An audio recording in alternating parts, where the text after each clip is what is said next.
Plunger Jake here with the conclusion to my Retaliator build. Of course, featuring the Sonic Ice Retaliator, which is the more rare version of it.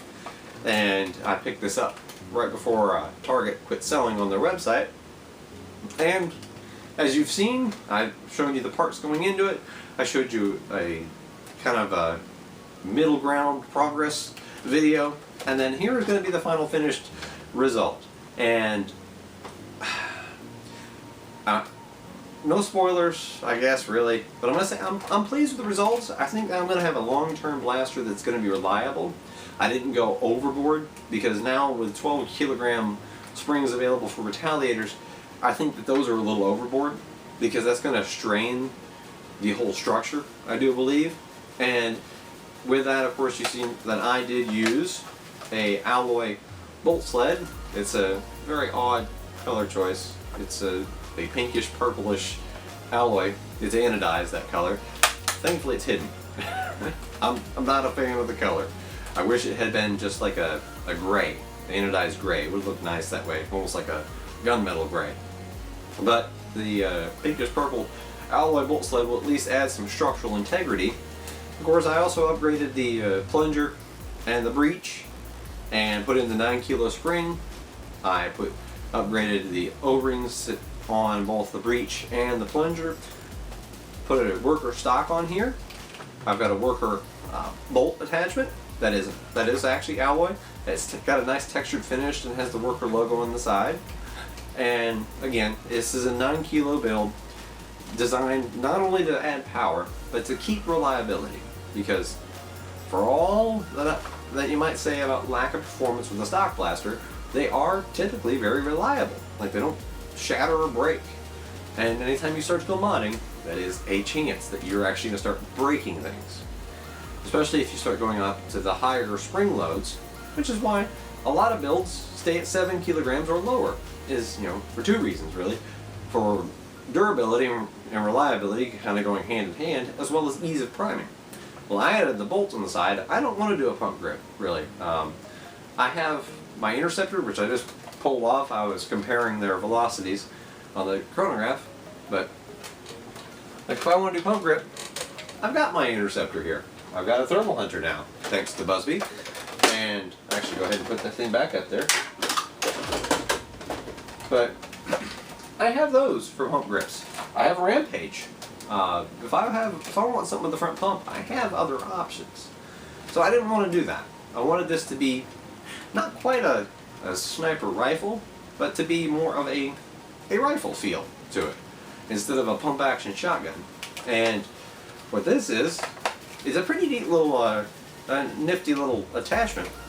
I originally was going to try to go over the actual top priming slide, and I couldn't get that to work smoothly enough because these compressed the slide and made it drag on the shell, and I didn't want to do that. And I actually have already broke one of those because, as you can see, I don't have one on this side. I'm missing my right-handed one because I was priming it with one finger hooked onto each and pulling down, but it still works just fine. Just priming it with the left hand, which I am right-hand dominant, so this works just fine for me. And you just kind of screw them on there and tighten it on. And a very simple little design. It works. And like I said, I don't really have any intentions of putting a pump grip on. That's just a comfort, convenience thing, or that's a preference, I should say. And if I'm going to pick up something with a pump grip, I'm probably going to pick up what's still a preferred blaster, the Interceptor. But this one, I wanted to kind of go all in, do it to be something that's much more powerful than stock, maintaining reliability, with a few neat things here and there to make it look nice. And the bolt action was neat. I love the look of the worker stock. This came out with when they released their Prophecy, and it works perfectly with the Sonic Ice shell. So if you have Sonic Ice blasters yourself, keep in mind the worker Prophecy colors, they are very, very closely, if not an almost identical match. Now I'm going to put you over to the chrono. So I'm sure if you've been watching this, I've seen comments in the other videos, they're curious about what the performance is going to be. I'll go ahead and put you over to the chrono right now.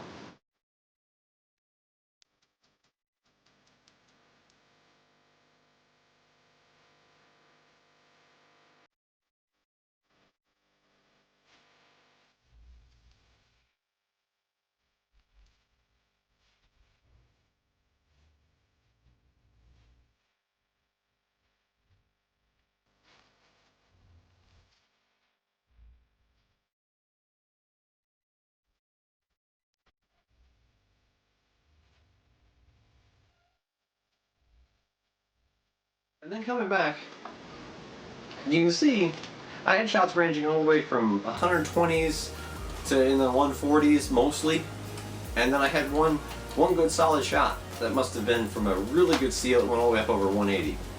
Now, I'm putting it on there, but you see the bulk of the shots were in the 120 to 140 range, which is a slight disappointment, because compared to the Interceptor is putting out that performance at a much lower price. I have about $120 or so into this build. I think it actually got pushed up at about 130 because I bought a different breech that was a little more expensive, and I just installed it before doing the chronograph. It had a little bit better performance even, but this pushes up to 140 with Precise Pros, and that chronograph session was with the barrel attachment on and firing Precise Pros. They're my preferred dart of choice, and for the aesthetics, I'm leaving the attachment on, so I did my chronograph test with it. Now, if I pulled that off, I might get another 2, 3, 4, 5 feet per second, but that's not what it was about. I want to leave this on because this is how I'm going to run it. And personally, I don't have regrets of doing it. I bought these parts months ago and put it off and put it off and put it off. This was part of my tax return purchase, so I had the money to spare at the time. But if I were to recommend, would I say do this? If you ask me to do, would I do it just to do it? Sure, if you can get your hands on a Sonic Ice Retaliator. But if you said, would this be my recommended mod? No. I'd pick up a Interceptor or a Thermal Hunter and just simply pop out the air restrictor, take the locks out, and throw in a 7 kilo spring, and you've got comparable performance for literally a third of the price. I've got $35 into this, and it hits 140. I've got about 120, 130 into this, it also hits about 140. It's, if you're actually looking at cost objectively, no, you get a Interceptor. It has what this thing is missing. It still has a bigger plunger tube and plunger, and this thing would have to have the expanded plunger tube, I think, to really jump way above and beyond, because you got to remember, this is a 9 kilogram build that has a 7 kilogram spring. If I put this 9 kilogram spring in this, it's going to jump the performance up even further. However, I think this one's going to handle that 9 kilogram spring more reliably long term, and that's why I went with the 7 kilo on the Interceptor. And if you had a Thermal Hunter as well, just get a 7 kilogram spring, take your locks out, and then remove the air restrictor, and you'll have a pretty beastly, you'll have a pretty beastly spring primary without spending much. This, on the other hand, this was more of do it because I want to do it, and I'm glad I did. And I will try at a later date. I will put in the expanded plunger tube and see what happens. See what kind of gains I get specifically from that mod and that mod alone. Because now I've got a baseline of what this is capable of in its current build state, and then in the future I could do the addition of the expanded plunger tube, and we'll see what we can get from it. But I hope that you've enjoyed watching this from the beginning to the end. It's Mongoose Jake with my Sonic Ice Retaliator build, and I do hope you enjoy it.